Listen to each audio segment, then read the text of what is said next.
Okay, yesterday I got a Boss snow pusher in here from a buddy of mine. It's gonna need a modification. The way this snow pusher's being used on the loader, the way it's supposed to hook up, is it's one of the ones that's got like the fork set up.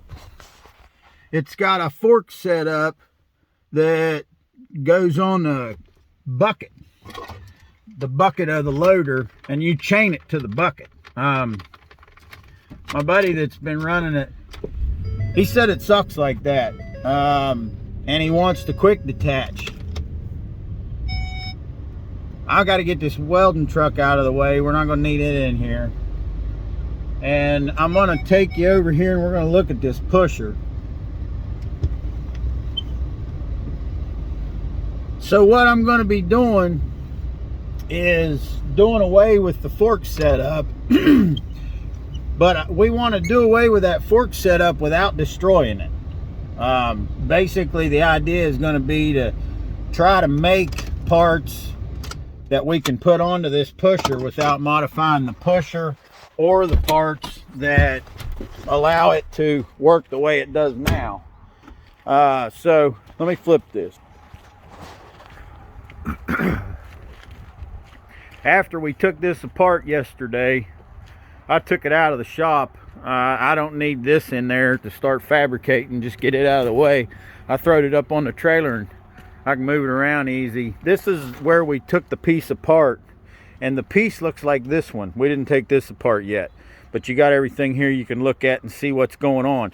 The end of this piece has a T that can slide up and down in that track, so you can see this entire thing without the operator doing anything. If that bucket is chained on, hooked on right here and chained on, this entire snow pusher can float up and down in that track. Well, we want it to do that, but we don't want to chain it to the bucket. What we're going to want is a quick detach, kind of like what we got here. Some of you, if you've been following my shenanigans, you might have seen this gizmo before. I made this for the same guy. This is a long distance dirt pusher, and he was using this bucket or blade. It looks more like a blade. I built this. He was using this with a skid steer, reaching a long ways out into like a huge planter bed, so he could dump a bunch of whatever he wanted in the planter bed and then use this unit to push it with extended reach and straighten it up, level it out. The thing is, he's done with this.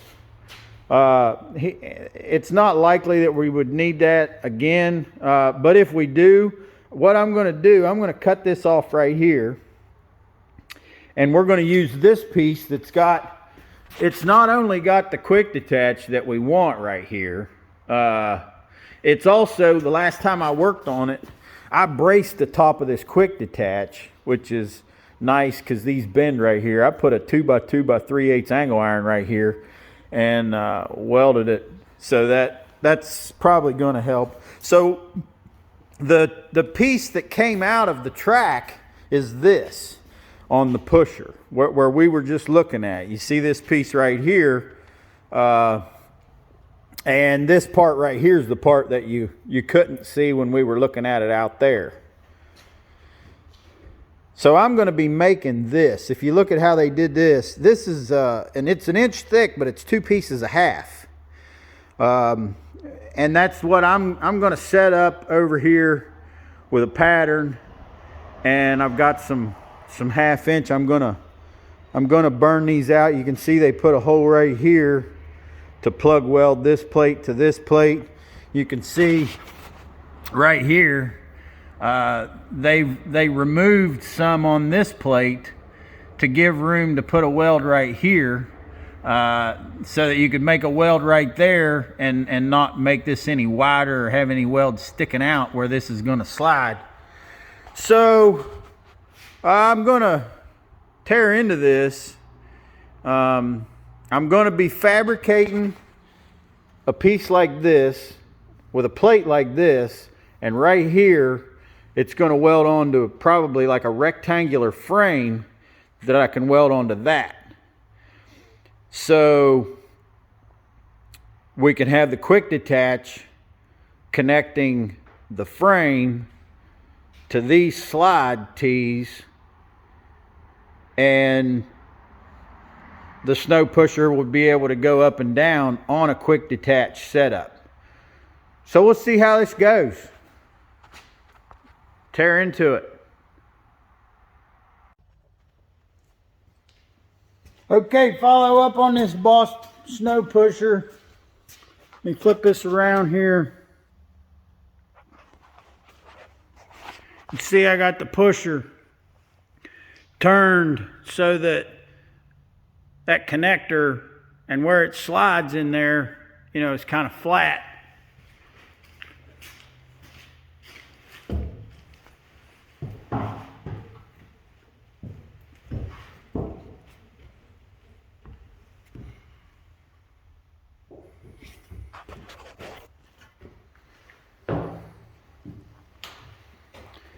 So this shows you the plates that I cut out. They have this notch because there's four big bolts. They have this notch around the bolts.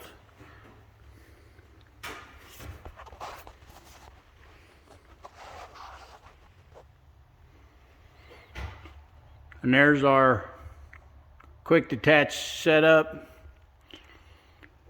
I got it stitched on there. I think it's got enough weld on it.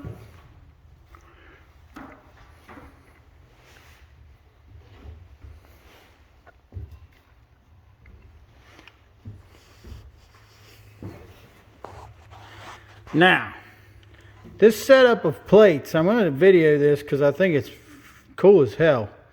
This setup of plates, these guys from Boss came up with a hell of a way for this T slide to work in here. And let me see if I can show you. I'm going to flip this back around.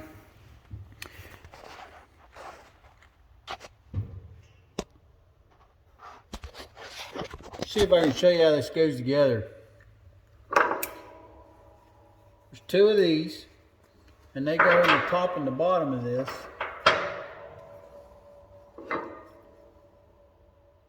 Now these are going to line up when I put this plate in a second.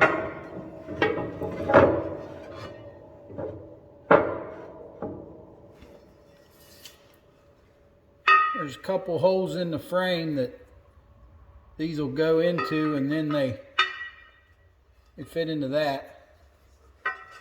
So this one, this first one that's got the wider gap in here, oh, you know, right there's a good example of, this is what happens when manufacturers powder coat something and don't prep it. That's powder coating. This was not, a lot of things you buy, they come with a powder coat finish. When they powder coated it, they did absolutely nothing to prep the metal. What that powder coat was stuck to was the slag on the back side of that cut edge of steel. Sorry to get sidetracked like that, but I see this all the time. If they're going to spend the money to powder coat it, you would think that they would prep it, but it actually does the opposite of what the powder coating is supposed to do the way they do it, because it puts a shield over it that you can get water underneath of, so something rots and you don't know it's corroding.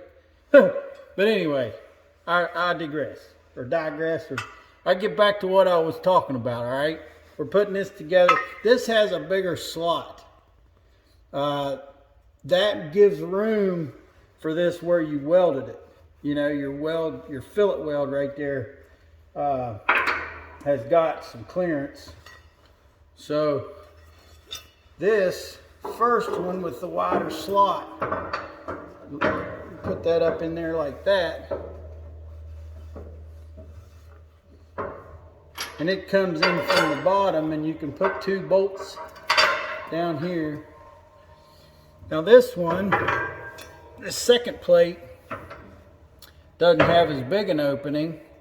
It fits that T-piece a lot tighter. Not real tight, I mean it's got a slide, but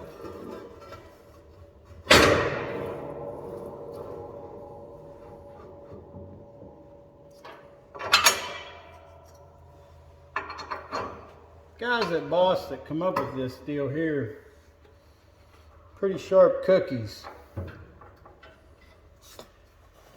All right, let's take a look at that now. Flip this back around.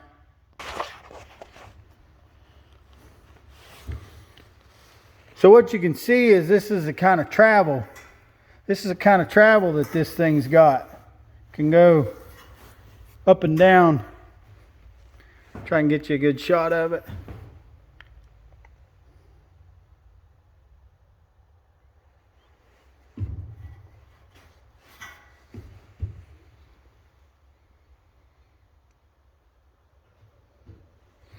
I got a 3x5 angle iron, 1/2 inch thick. I think this would bend if it were by itself, but with it welded to that old forklift attachment piece, it's pretty strong too, and already got the quick connect on it. The quick detach on it is, it's especially good, I think, because when I messed with this the last time, I put that brace and angle iron at the top, and that's where there's always been. So this one shouldn't bend no more like that. I've been going hard on this thing today, and I'm not going to finish putting it together this evening. I'm going to leave that for tomorrow. I just wanted to make sure I was going to be having something that looked like it was going to work, and I'm pretty sure this is going to work. So I'm going to call it good for today, and hey, y'all have a good one.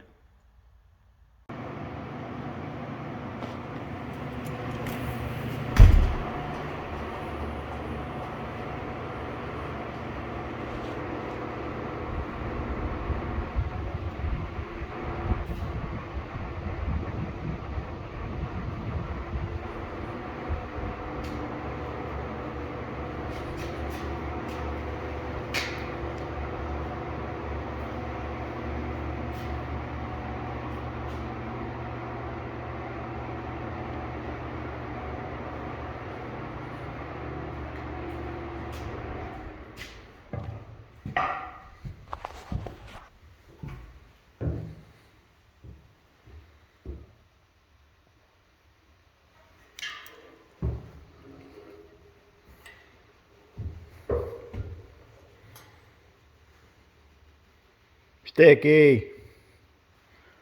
Copper pipe dope.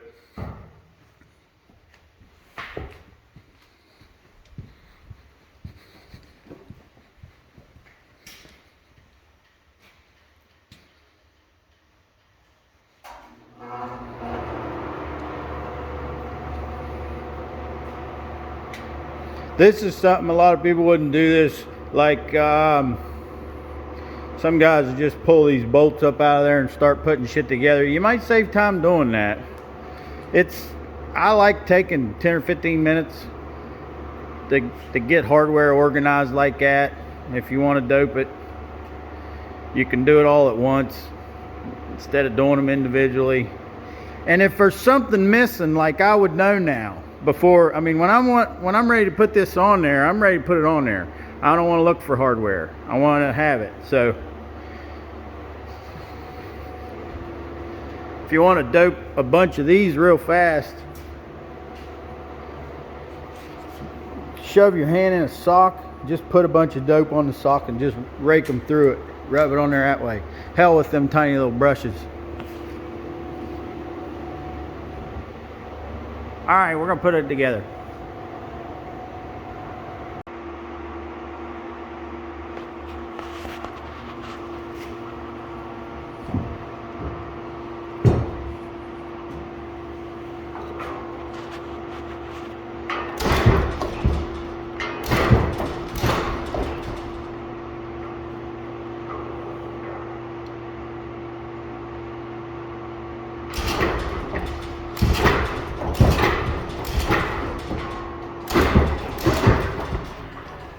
That's not only showing that the adapter's sliding good into that track, in that snow pusher track like it's supposed to. That's also showing like how good smooth that hoisting system is walking along with what's going on down here, because as this is sliding up and down, that thing's works pretty smooth.